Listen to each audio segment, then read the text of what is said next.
Bonsoir tout le monde, j'espère que vous allez tous extrêmement bien. Aujourd'hui, nouvelle vidéo dans laquelle nous allons nous plonger dans l'histoire d'une des civilisations les plus anciennes du monde. Malgré plus de 5000 ans d'existence, elle a su préserver son identité unique. Une épopée historique à la hauteur des grandes puissances antiques comme l'Égypte, Rome, la Grèce ou la Perse, et pourtant encore très largement méconnue en Occident.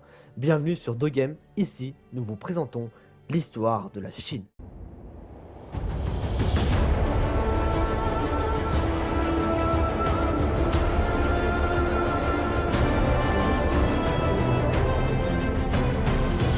L'histoire de la Chine débute peu après l'invention de l'écriture, vers 1300 avant Jésus-Christ, avec l'apparition des premières cités. Au départ, les écrits sont rares, puis ils se diffusent progressivement au cours du premier millénaire avant notre ère. Au fil des siècles, la civilisation chinoise évolue. Des rites ancestraux proches du chamanisme, elle passe au taoïsme, au bouddhisme, tout en intégrant les idées du confucianisme. L'écriture chinoise, qui n'est pas phonétique, permet à des peuples parlant différentes langues de se comprendre par les grilles, car ils utilisent les mêmes signes même s'ils se prononcent autrement. Et quand la Chine est envahie par des tribus venues du nord ou de l'ouest, comme les Mongols au XIIIe siècle, ces conquérants finissent par adopter les coutumes chinoises et s'appuient sur le système administratif existant pour gouverner le pays à leur avantage. Avant même les grands empereurs, les philosophies ou les inventions, ce qui a forgé la civilisation chinoise, c'est d'abord la terre elle-même. Le territoire sur lequel la Chine s'est construite est vaste, contrasté et extraordinairement riche en ressources, et c'est dans ce cadre naturel unique que l'un des plus grands foyers de civilisation du monde a vu le jour. Au nord, la Chine est traversée par le fleuve jaune, le Yangtze. C'est ici, dans cette vallée, que l'on trouve les origines de la culture chinoise.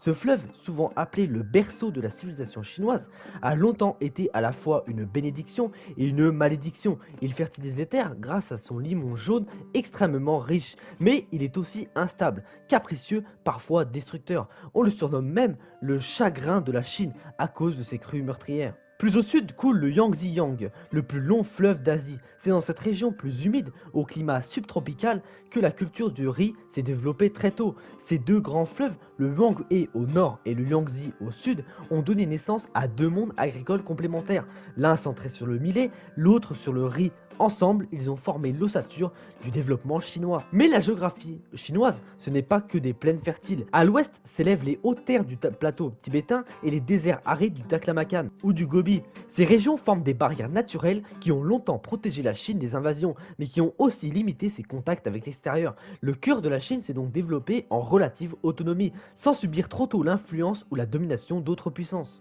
Au sud-est, la côte chinoise est bordée par la mer de Chine et découpée en deltas fertiles et propices à la navigation, comme celui du Yangtze. C'est ce littoral qui jouera plus tard un rôle majeur dans le commerce, l'ouverture maritime et les échanges culturels. Le climat, varié mais globalement favorable, a permis des cycles agricoles stables et réguliers, essentiels pour développer des sociétés complexes. Dans le nord, les saisons sont marquées, avec des hivers froids et secs, et dans le sud, le climat est plus doux et humide, idéal pour la riziculture. Ainsi, la Chine s'est construite sur une zone de contraste puissant, entre montagnes et plaines, fleuves et déserts, isolement et ouverture. Ces conditions ont façonné non seulement son agriculture, mais aussi son mode de pensée, sa vision du monde et son sens très fort de l'unité et de l'autosuffisance. L'histoire de la Chine commence bien avant les premiers royaumes, dès la fin de la dernière période glaciaire, il y a environ 15 000 ans. À cette époque, dans la vallée du fleuve jaune, des groupes de chasseurs-cueilleurs commencent déjà à broyer des céréales sauvages, notamment du millet. Ils maîtrisent la céramique, vivent en communauté semi-sédentaire et consomment du riz sauvage, des glands et des châtaignes d'eau. Ce sont les prémices d'un mode de vie qui va peu à peu se transformer. Vers 6 à 5 000 avant notre ère, ces sociétés basculent progressivement d'une économie de prédation basée sur la chasse et la cueillette à une véritable production agricole. On cultive le millet, on élève des porcs et des poulets. Bien que la chasse reste présente, l'agriculture s'impose sur de vastes territoires à l'est de la Chine actuelle. L'une des premières grandes cultures néolithiques, celle de Yangshao, émerge entre 4500 et 3000 avant notre ère. Elle se développe au confluent de la rivière Wei et du fleuve Jaune, s'étendant du Henan au Shaanxi jusqu'au Ganzhou. Le village de Banpao, près de Xi'an, en est le site emblématique. À la même époque, dans l'est du pays, la culture de Dawenkou se distingue par ses sépultures, tandis que plus au sud, le riz est cultivé dans les régions maritimes de Jiangxi et de Xinjiang, probablement par des peuples austronésiens. Plus tard, dans la première moitié du troisième millénaire, la culture de Liangshan prend le relais au Shandong. Connue pour sa poterie noire très fine et ses villages fortifiés, elle marque l'apparition d'une société hiérarchisée où émergent les premières élites locales. On y cultive déjà le blé, l'orge et l'élevage s'intensifie avec les moutons et les bœufs. Ces sociétés pourraient correspondre à ce que les textes anciens nomment les 10 000 royaumes.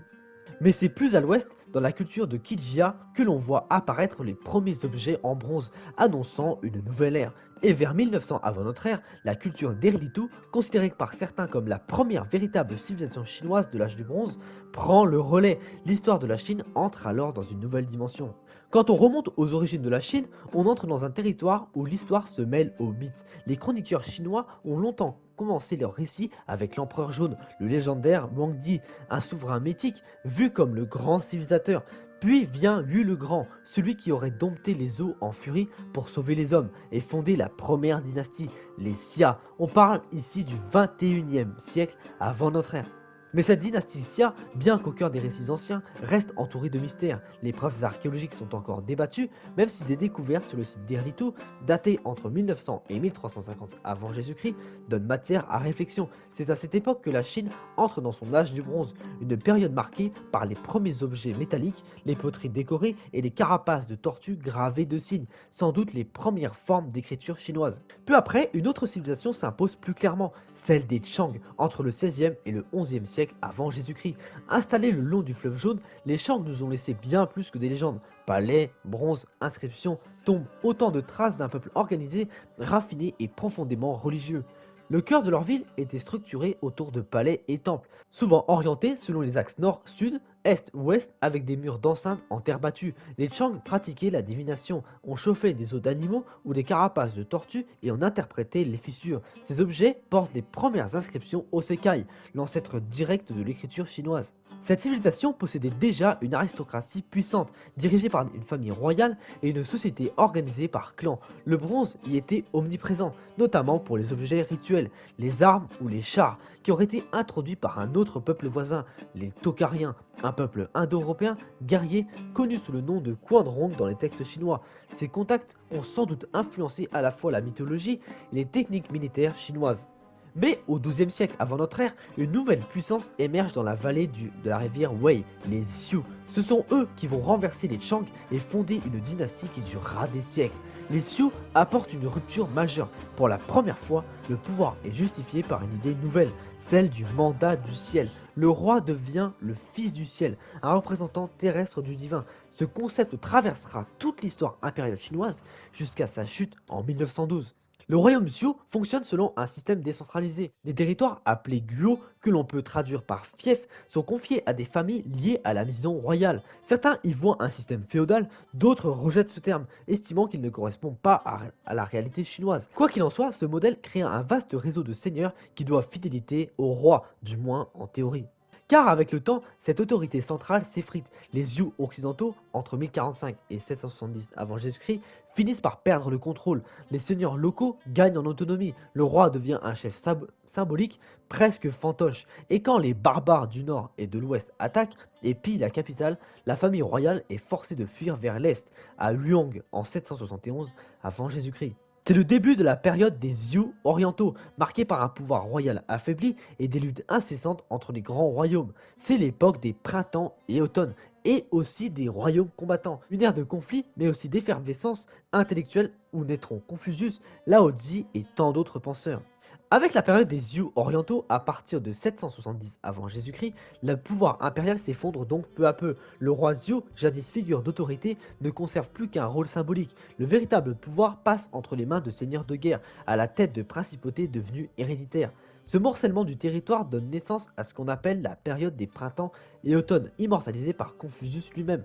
Les guerres se multiplient, les petits états sont absorbés par les puissants, et deux types de royaumes se distinguent, ceux du centre comme le Jin ou le Qi, et ceux de la périphérie comme le Shu ou le Qin. Au départ, les royaumes du centre tentent de fédérer les autres pour résister aux barbares, mais à partir du 6e siècle avant notre ère, les royaumes périphériques prennent l'avantage, notamment le Shu bien installé dans la vallée du Yangtze. Mais sur le terrain, la situation continue de se tendre. À partir de 453 avant Jésus-Christ, la Chine entre dans une phase encore plus violente, la période des royaumes combattants. 7 grands royaumes dominent désormais la scène et tous cherchent à unifier le territoire par la guerre. C'est une époque de bataille permanente où les chars cèdent leur place à l'infanterie, à la cavalerie et à une nouvelle arme décisive, l'arbalète. Les techniques militaires s'améliorent, tout comme l'agriculture, le travail du fer et les réformes économiques, qui permettent aux rois de renforcer leur pouvoir au détriment des familles nobles. Dans cette guerre d'usure, un changement de société se dessine. Les princes commencent à s'entourer non plus de nobles de naissance, mais de talents recrutés pour leurs compétences, des lettrés, des stratèges, des artistes qu'on appelle les Shi. Cette émergence du mérite prépare le terrain à ce que seront plus tard les examens impériaux. Et si le roi Xiu existe encore officiellement jusqu'en 256 avant Jésus-Christ, il n'a absolument plus aucun pouvoir réel. Son autorité n'est plus qu'un souvenir. Pourtant, dans les textes, on continue d'invoquer son prestige comme un idéal perdu. C'est aussi à cette époque qu'apparaissent les figures majeures. Mencius, héritier du confucianisme, qui dénonce les inégalités. Zhuangzi, maître du taoïsme, qui moque les rituels et invite l'homme à suivre la voie de la nature.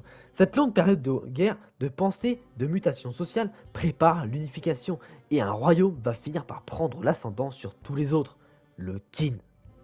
Parmi tous les royaumes de l'époque, le Qin est un cas à part. Situé à l'ouest, son territoire est protégé par les montagnes, ce qui le rend difficile à envahir, sauf du côté du nord-ouest, où les attaques répétées des peuples nomades forgent peu à peu un peuple de guerriers endurcis. Mais cette position isolée est aussi un avantage. Les Qin sont peu menacés par les autres royaumes chinois. Ils peuvent donc se concentrer sur le développement intérieur. L'irrigation est maîtrisée très tôt. Les rites confucéens sont respectés, ce qui renforce la cohésion du peuple. Et c'est là qu'intervient Shang Yang en 361 avant Jésus-Christ. Ce réformateur visionnaire va transformer Qin en machine de guerre ultra efficace. Il impose la méritocratie, l'ordre, une discipline de fer et lance des campagnes de conquête contre les tribus du nord-ouest. Petit à petit, Qin devient l'état le plus puissant de Chine. Jusqu'à ce que Yin Zheng, le roi de Qin, écrase tous ses rivaux. En 221 avant Jésus-Christ, il unifie toute la Chine et se proclame Qin Shi Huangdi, le premier empereur. Mais son règne est court, 11 ans, mais il est révolutionnaire. Il impose un pouvoir centralisé et autoritaire, basé à Xinjiang, près de l'actuel Xi'an. Il restructure l'administration, normalise les poids et mesures, unifie la monnaie et impose une écriture unique, le style du petit sceau, malgré les nombreuses variantes régionales. Il poursuit aussi la construction d'un mur de défense dans le nord, en réunissant les tronçons bâtis par les anciens royaumes. Ce sera l'embryon de ce qu'on appellera plus tard la Grande Muraille de Chine. Pour la première fois, la Chine devient un empire uni, avec une culture commune, un pouvoir central et une armée redoutable. Mais l'histoire ne s'arrête pas là. Son successeur, Qin Ershi, est incapable de reprendre le flambeau. La centralisation autoritaire, sans l'intelligence politique de son père, provoque des révoltes. En quelques années, la dynastie Qin s'effondre, laissant place à une nouvelle grande puissance, les Han.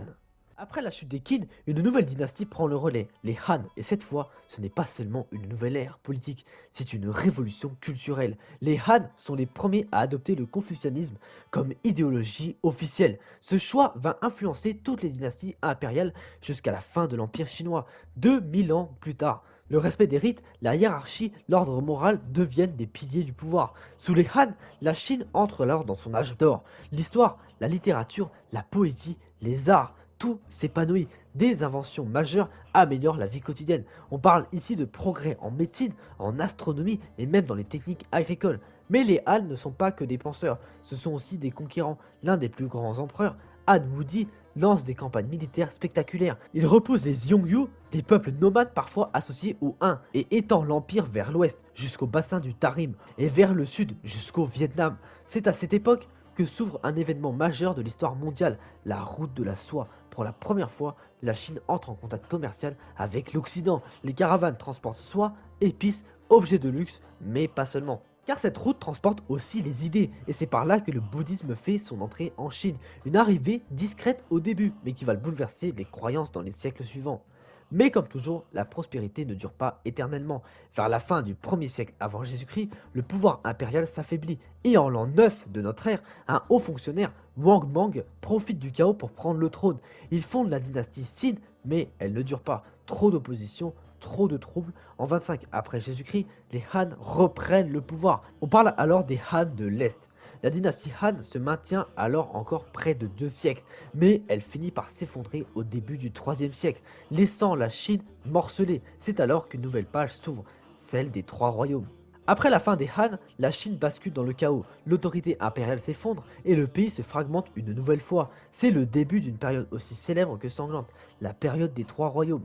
Trois grands seigneurs de guerre émergent alors, chacun bien décidé de reprendre le contrôle sur l'ensemble du territoire chinois. Ces trois puissances s'affrontent à coups d'alliances, de trahisons, de batailles épiques et de manœuvres politiques redoutables. D'un côté, il y a Cao Cao, qui contrôle le nord et fonde le royaume de Wei. Stratège redoutable, il impose une discipline de fer et rassemble une armée puissante. Il domine militairement, mais son autorité est contestée. Face à lui, au sud-ouest, s'élève Liu Bei, un descendant des Han qui prétend vouloir restaurer la dynastie impériale. Il fonde le royaume de Shu. Liu Bei est souvent présenté comme un homme vertueux, fidèle aux idéaux confucéens, mais ce n'est pas un saint, lui aussi rêve de pouvoir. Enfin, au sud-est, Sun Quan établit le royaume de Wu. Moins ambitieux que les deux autres départs, il parvient pourtant à bâtir un état stable et prospère, capable de résister à ses puissants voisins.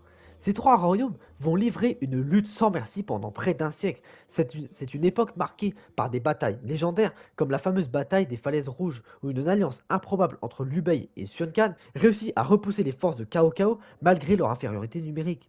Mais cette époque, c'est aussi celle des héros et des traîtres, des stratèges de génie comme Zhuge Liang, le conseiller de Liu Bei, ou Sima Yi, qui finira par renverser la dynastie Wei de l'intérieur. La période des trois royaumes ne dure pas éternellement. Petit à petit, le royaume de Wei prend l'ascendant. Mais ironiquement, ce n'est pas la maison de Cao Cao qui triomphe, c'est la famille Sima qui usurpe le pouvoir à Wei et réunit la Chine sous une nouvelle dynastie, les Jin, en 280.